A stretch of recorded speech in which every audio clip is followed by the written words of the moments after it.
Hola, ¿cómo están? Ante la reciente denuncia que efectuó el presidente de Colombia, Gustavo Petro, de la presencia de mafias extranjeras que están atentando a su soberanía, pero sobre todo el riesgo que esto representa, que implica para la región latinoamericana, no solamente para la nación colombiana. Hoy en el mapa vamos a analizar estas nuevas rutas de la droga, cómo funcionan, cómo operan estas mafias y sobre todo, qué objetivo está detrás de toda esta estrategia. Así iniciamos. Bienvenidos.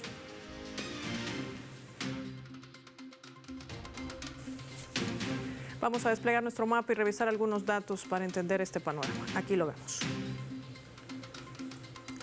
Mafias y cárteles se disputan las rutas de la droga. Vamos a desplegar nuestro mapa mundi e identificar a esta ruta. Es lo que destaca también en el mapa hoy en este programa. Hay que decir que la mafia albanesa ha ampliado su presencia en los últimos años, atraída sobre todo por las principales rutas comerciales. Y ahora controla gran parte del flujo de la droga desde Sudamérica hacia Europa. Pero se centra sobre todo en el anterior lámina. Estos ya son los puertos, obviamente, que van en destino final.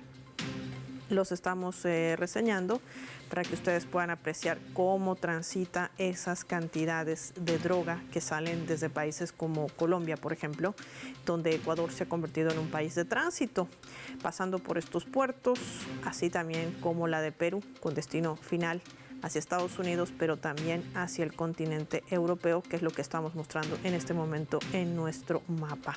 Ha utilizado las mafias extranjeras, puertos de tránsito, pasando por Países Bajos, lo vemos ahí, Bélgica, con el puerto de Amberes, Rotterdam en Países Bajos, Montenegro, Bar, Grecia, Italia, Malta, que son parte también de ese recorrido.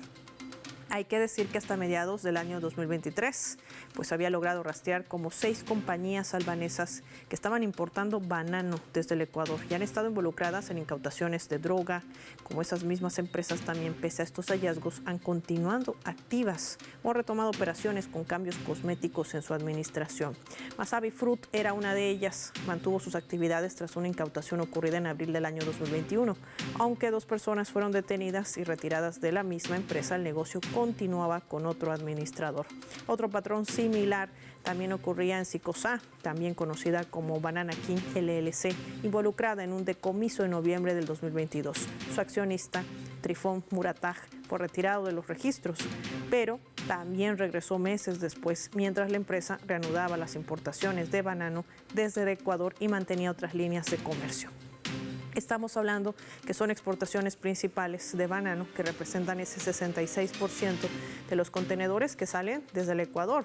De ellos, el 30% tiene como destino la Unión Europea, una ruta que además ha sido identificada por las mismas autoridades ecuatorianas como una estrategia que sigue implementando la mafia albanesa. De esto y más vamos a hablar con nuestros invitados.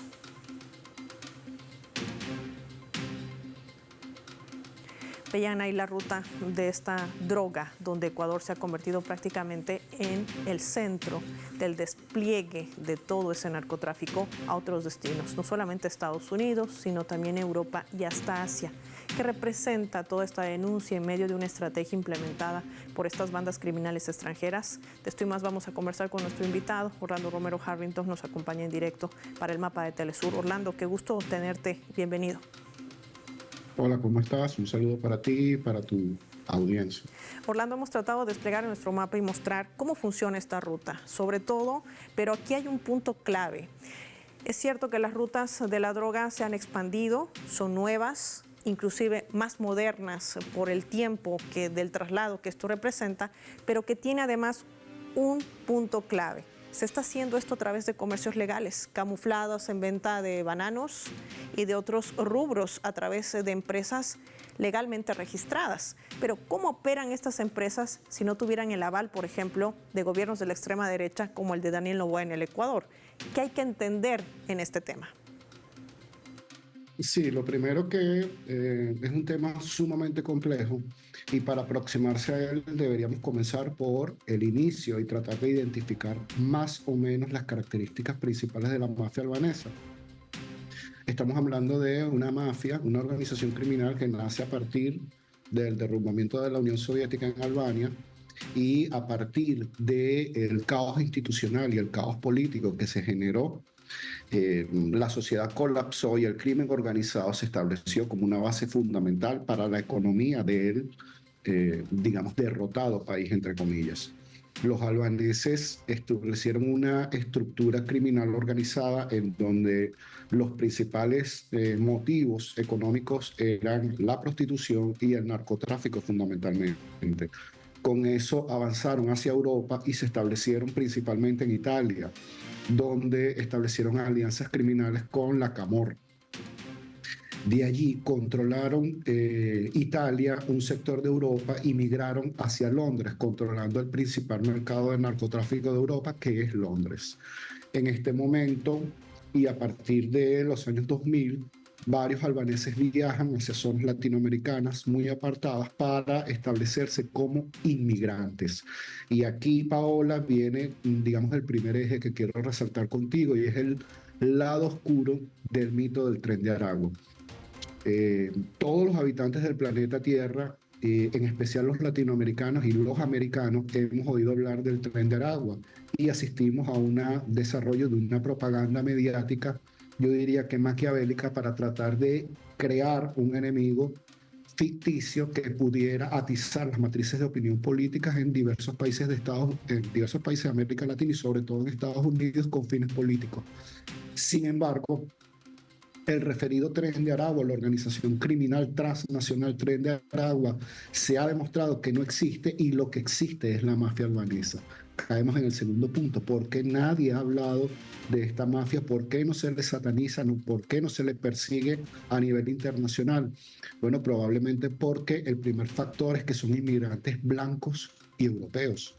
Son inmigrantes que viajan a países de Latinoamérica con fachada de empresarios, inmigrantes que viajan con su familia, mandan a traer su familia, y en el caso puntual de Ecuador, después de el conflicto político que significó la presidencia de Lasso y la presidencia de Noboa, los controles migratorios en Perú, en Ecuador, en Colombia y en México tendieron a la baja, digamos, y en Ecuador era un proceso muy laxo, un proceso muy débil, que permitió la llegada de muchos migrantes de muchos países, pero sobre todo albaneses.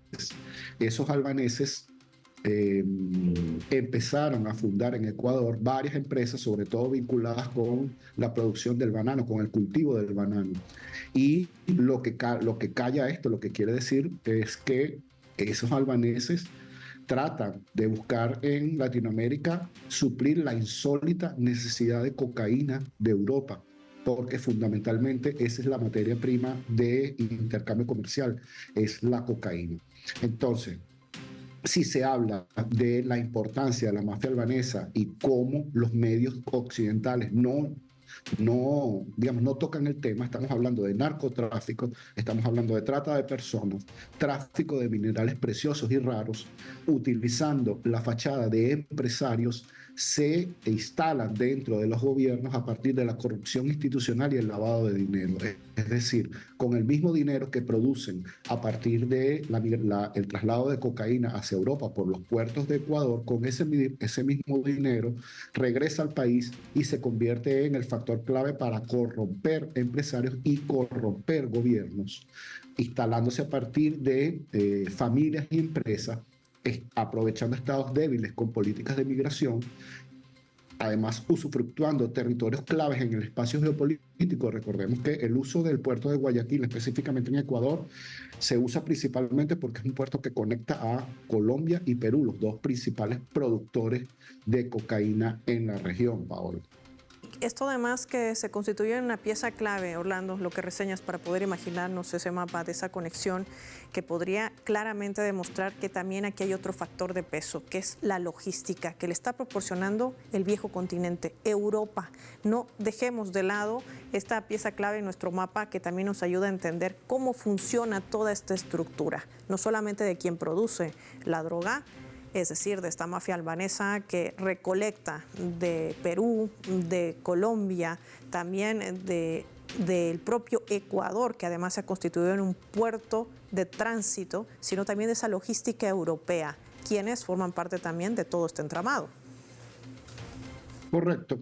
Es que para que tengamos una idea, y nuestros lectores quizás la han visto, esa vieja película de Hollywood denominada John Wick, bueno, resulta que los amigos de John Wick son albaneses. Y es decir, que nos enfrentamos a ese oscuro mito que se recorrió hace quizás unos 10 años, cuando se hablaba de la mafia rusa.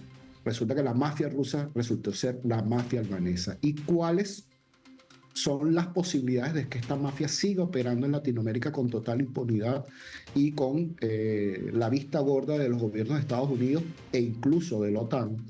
Estamos hablando de que la mafia albanesa tiene a Europa tomada en el bolsillo. No hay otra manera, no hay otra manera de decirlo. No es posible que la mafia albanesa controle el 90% del mercado del narcotráfico en un país tan importante como es Gran Bretaña, que controle el 94% según los últimos estudios del narcotráfico y la trata de personas en países como Italia, y que esté con presencia activa en países como España e Israel. ¿De dónde sacan las armas la mafia albanesa? ¿De dónde sacan la logística para operar? Hay que recordar, Paola, y esto es muy importante que lo tomemos en cuenta, la mafia albanesa se distancia diametralmente de cualquier banda criminal organizada que quizás los latinoamericanos conozcamos. Estamos hablando de un lobby corporativo, estamos hablando de una serie de empresarios criminales que viajan a países simplemente para subcontratar organizaciones criminales locales.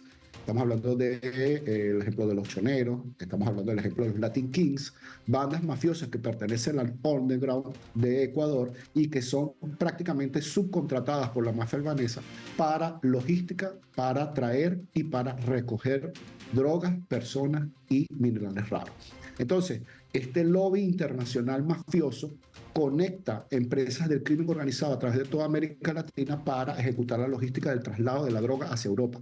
Ok, la gran pregunta es, ¿qué hacen los mercados más importantes del mundo en droga, que son Europa y Norteamérica, para tratar de detener a esta mafia, para tratar de detener el ingreso de droga hacia Europa? Al parecer nada. Quizás la última ejecución de seguridad y intento de lucha frontal contra esta mafia la tuvimos en Venezuela con el arresto de un mafioso albanés en una lancha. Sin embargo, pareciera que el poder de la mafia albanesa, sobre todo en Ecuador, y a partir de la inserción de compañías productoras de banano utilizadas como fachadas para transportar droga, e incluso una compañía vinculada al presidente Noboa estuvo involucrada en el proceso de narcotráfico, pareciera que la mafia albanesa en este momento controla Ecuador. Pareciera que la mafia albanesa tiene los tentáculos metidos dentro del gobierno de Perú. Su importancia es tal que a partir de los eventos que se ocurrieron en 2024 en Ecuador, la importancia de la mafia albanesa era que manipulaba bandas locales que ejecutaban el choque directo contra el gobierno de Noboa. En ningún momento a partir de los enfrentamientos que hubo en el 2024, que todavía ocurren en Ecuador, se menciona a la mafia albanesa como, digamos, un grupo activo que confronta a los organismos de seguridad. Desaparece, se mantiene en la sombra. Entonces, quizás para culminar, Paola, estamos hablando de un deep state que, a diferencia del Deep State norteamericano, en este Deep State sí sabemos quiénes son, sí sabemos las empresas, sabemos su funcionamiento, incluso sabemos los nombres, pero parece que los organismos de seguridad latinoamericanos lo desconocen, Paola. Y esto además tiene sus implicaciones geopolíticas. Muchos se preguntarán, ¿por esta razón se trataba de minar las relaciones entre Venezuela y Colombia bajo estos intereses que se barajan atrás de este narcotráfico que sigue teniendo una estructura de la mafia albanesa con toda esa logística que viene de Europa para beneficiar a Estados Unidos? De esto hablaremos al regreso. Agradecer a Orlando Romero Harrington por habernos acompañado en El Mapa. Marquemos una pausa, ya volvemos.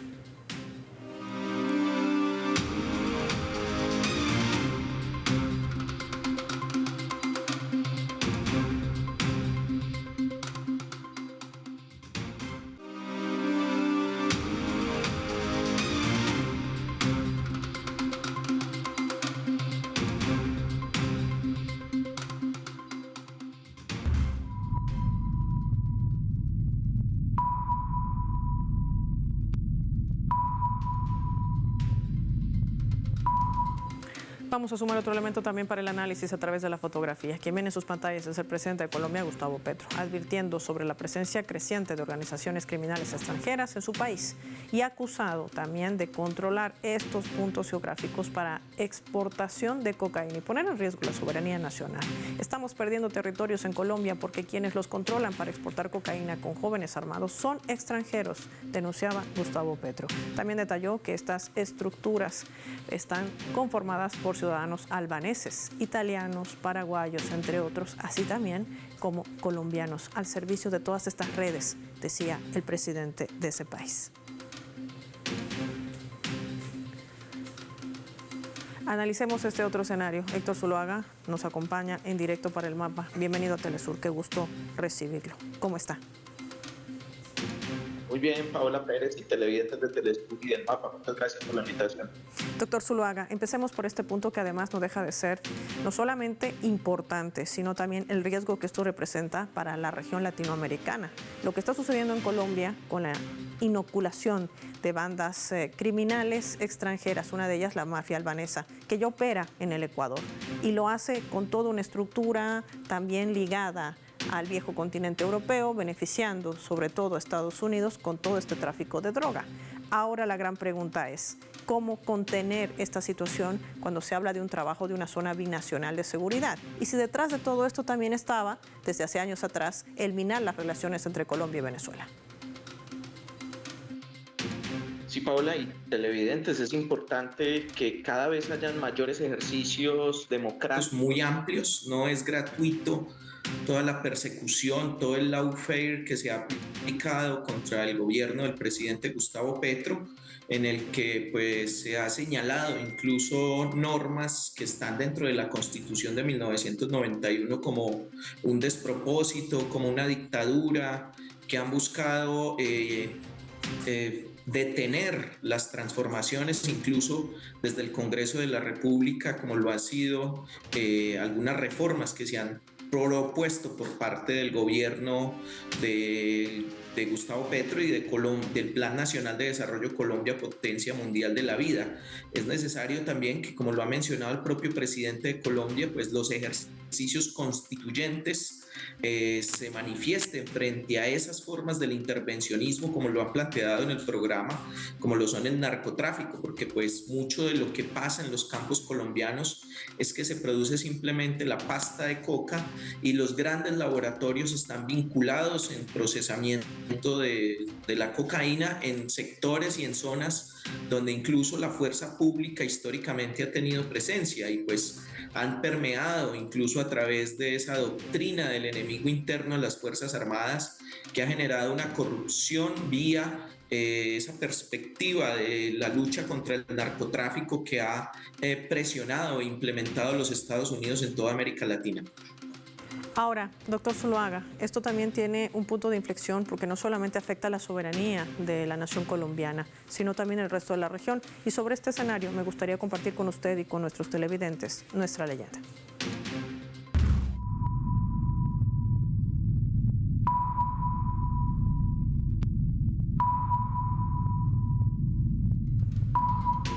El ministro de Interior, Justicia y Paz de Venezuela, Diosdado Cabello, sentenciaba esto en una de sus conferencias de prensa al momento también de dar un duro golpe al narcotráfico en esta nación suramericana. Decía, el narcotráfico dirigido por Iván Duque ha mudado su base de entrenamiento al Ecuador, quienes gobiernan en este momento a ese país. El presidente Noboa está vinculado activamente a las mafias del narcotráfico mundial. El 70% de la droga producida en Colombia está saliendo por el Ecuador. Es conocido que entre las empresas que tiene el presidente de Ecuador hay empresas navieras, empresas exportadoras. Todas ellas camuflan cuantiosas cantidades de narcotráfico, sentenciaba también la autoridad.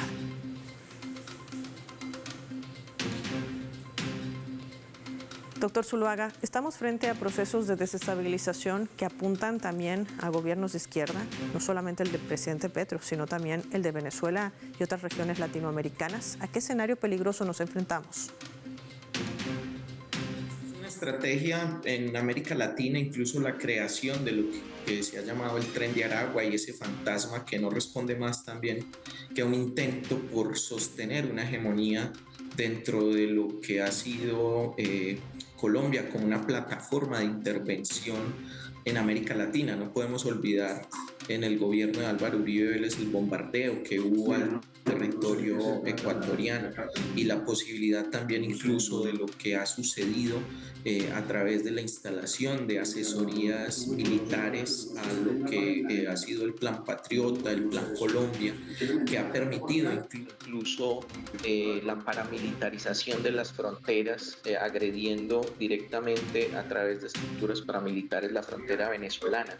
Y eso lo que ha hecho en medio también de todo este proceso de desestabilización del gobierno venezolano, de la vulneración de la soberanía, y que generó y permitió incluso pues la detención múltiple en algún momento de comandos paramilitares colombianos que fueron integrados, que lograron llegar hasta cierta parte del territorio venezolano y establecer bases militares, todo ello pues con toda una logística durante diferentes gobiernos, desde el proceso que ha vivido la derecha colombiana, desde el santismo hasta Duque, pasando por el señor Álvaro Uribe Vélez, que han sido también parte de esta estructura y de esta intención injerencista en gobiernos vecinos, que han tratado de detener lo que han llamado esa ola progresista y que se han servido también incluso de esa justificación de la guerra contra el narcotráfico para señalar a funcionarios venezolanos y romper relaciones con la soberana patria de Venezuela, la hermana patria bolivariana de Venezuela. Todos esos escenarios que además tienen relación geopolítica en medio de estos intereses que permean el narcotráfico a la cabeza de estas mafias como la albanesa, que sigue operando en el Ecuador, que trata de infiltrarse en las estructuras de Colombia. Hablamos del sector empresarial y también tratando de hacer pasar este narcotráfico bajo la denuncia que han hecho las autoridades venezolanas por su territorio. Esto ha generado también que pueda ampliarse la cooperación binacional entre ambos países. Agradecer como siempre al doctor Héctor Zuluaga por habernos acompañado con su análisis hoy en El Mapa. Finaliza el programa y lo hacemos revisando nuestros vectores.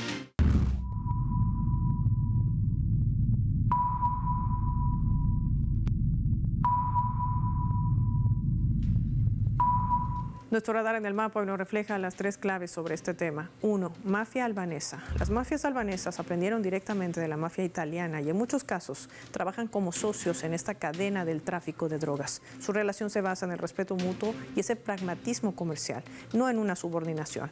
Estas redes criminales que han encontrado en el comercio legal, la logística internacional y la discreción empresarial, los mejores aliados, dirían algunos, para sostener su negocio, lo que revela que la cocaína no viaja sola. Va acompañada de documentos legales, registros corporativos limpios y declaraciones aduaneras impecables. Pero para esto necesita el blanqueo de algunos gobiernos de extrema derecha. 2. Europa. El viejo continente logra insertarse en Sudamérica como operadores logísticos, estableciendo relaciones con bandas locales, como es el caso de Colombia y Ecuador.